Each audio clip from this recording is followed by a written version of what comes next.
the return of Jerusalem to the Jewish people.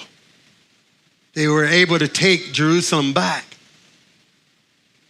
Now, this reminds us of the prophetic event in Ezekiel. What prophetic event is that? Remember what I said before? What did Ezekiel prophesy? I'll give you a little hint. It's what holds your body together. Dead bones. Remember? God took him to this valley, and what did he see? A valley of what? Dry, dead bones. Everyone say bones. Bones is structure. Bones is doctrine. You see, you can't have a church without bones. You got to have structure. You got to have doctrine. It's not a free-for-all. Imagine if you had no bones, you'd be just a blob. You'd be like, oh, look at, there's David. He's down there, look. He just looks like a puddle. That would be your husband.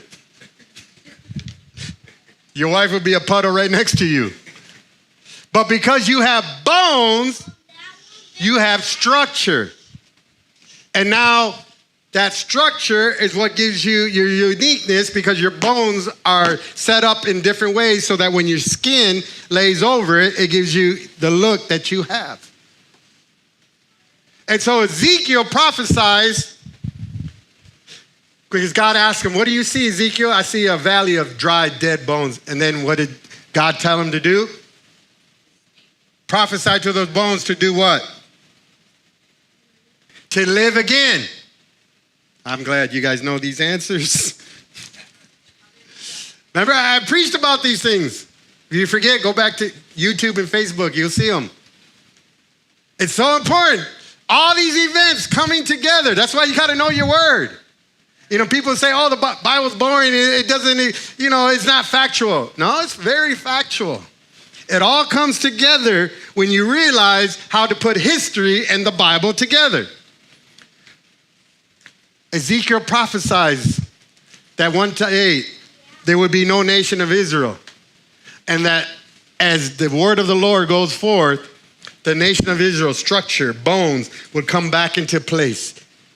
And you saw, and you can read it in Ezekiel. So it's a very prophetic moment, because the Jewish people knew the Old Testament from front to back, knew it completely. So that's why they were crying and praying when they saw the Western Wall, because they remembered the prophecy of Ezekiel, the prophet.